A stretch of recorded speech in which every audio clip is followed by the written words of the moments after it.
M4 TV news కి స్వాగతం. నేటి ముఖ్యాంశాలు.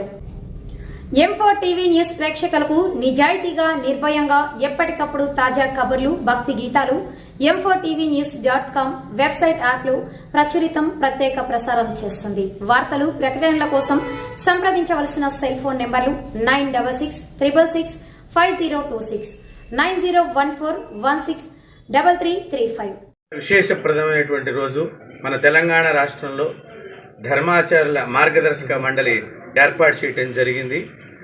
ఈ మండలి ద్వారా మేము అందరికీ కూడా విన్నవించేది ఏంటంటే, కర్ణాటకలో ఏదైతే కనుక హిందూ ధర్మానికి వ్యతిరేకంగా నిర్ణయం తీసుకుందో ఆ ప్రభుత్వం, ఆ తీసుకున్న నిర్ణయాన్ని మేమందరం కూడా ఇక్కడ ఉండేటువంటి స్వామీజీలు అందరం కూడా ఖండిస్తున్నాము.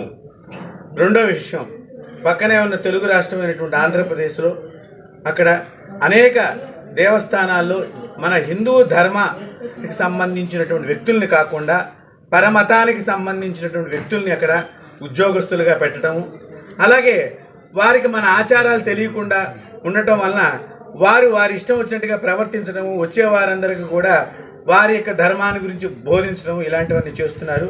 కాబట్టి ఆ ప్రభుత్వానికి కూడా ఇలాంటివన్నీ కూడా చేయవద్దు అని చెప్పి మా ధర్మాచారుల మార్గదర్శక మండలి ద్వారా మేము అక్కడ జరుగుతున్నటువంటి అనాచార పద్ధతులన్నింటినీ కూడా ఖండిస్తున్నాము. మూడవ ముఖ్య విషయం, రాబోయే కాలంలో జరిగేటువంటి ఏవైతే ఎన్నికలు ఉన్నాయో ప్రతి పార్టీ కూడా హిందువులకి సపోర్టుగా ఉండేటువంటి నిర్ణయాలు తీసుకుంటేనే ఆ పార్టీకి ఈ ధర్మాచారుల మండలంతా కూడా వాళ్ళకి తరఫున నిలబడుతుందని చెప్పి మేము తెలియచేస్తున్నాము. మాకు సంబంధించినటువంటి, ఎందుకంటే మేమందరం డబ్బులు కట్టేది పరమతానికి తీసుకువెళ్ళేది. మా డబ్బుతో మా మతానికి సంబంధించినటువంటి పిల్లల విద్యాభ్యాసం కానివ్వండి, వాళ్ళ ఆరోగ్యం కానివ్వండి, మా మతానికి సంబంధించిన వాళ్ళకి మాత్రమే జరగాలని చెప్పి హిందూ మతానికి సంబంధించినటువంటి వాళ్ళ యొక్క డబ్బులు హిందువులకు మాత్రమే ఖర్చు పెట్టాలనేటువంటి నిర్ణయాన్ని ఏ పార్టీ అయితే తీసుకుంటుందో ఆ పార్టీకి మేము మద్దతుగా ఉంటామని తెలియజేస్తున్నాము. కావున ఈ మూడు విషయాలు కూడా ప్రజలు, యావత్ మంది భక్తులు, ప్రజలు అందరూ కూడా గ్రహించాలి. ఎందుకంటే మన దేశంలో మనకి స్థానం లేకుండా చేయడానికి అనేకమైనటువంటి క్షుద్ర శక్తులన్నీ కూడా పనిచేస్తూ ఉన్నాయి. కాబట్టి ఆ క్షుద్ర శక్తులకి వ్యతిరేకంగా ఈ రోజున ఇక్కడ మేడిపల్లిలో ఉండేటువంటి వివేక భారతి ఆశ్రమంలో మేమందరం కలిసి ధర్మాచారుల మార్గదర్శక మండలి అనేటువంటి ఏర్పాటు చేసి మేము త్వరలో అందరి యొక్క రాజకీయ నాయకులందరినీ కూడా కలుస్తాము. మా యొక్క డిమాండ్లన్నీ కూడా వాళ్ళకి చెబుతాము.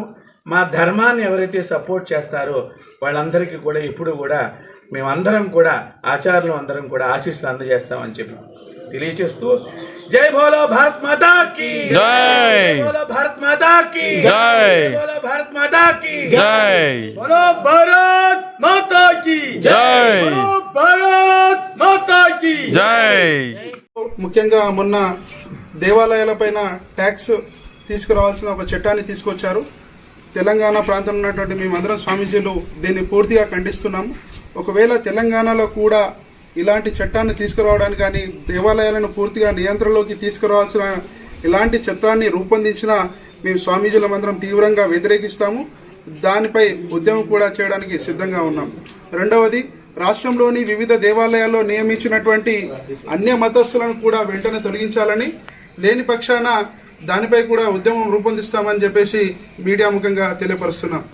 మూడవదైనటువంటి, ఇప్పుడు రాబో ఎలక్షన్లు 80% ఉన్నటువంటి హిందువుల కొరకు హిందూ ఎజెండాగా తమ పార్టీలు తమ మేనిఫెస్టోలో హిందువుల గురించి వారి యొక్క పథకాలే కానీ, హిందూ దేవాలయాల రక్షణ కానీ, గోవధని కానీ వాటిని నియంత్రించే విధంగా చట్టాలను తీసుకురావాలని, లేని పక్షాన ప్రజలను ఆ విధంగా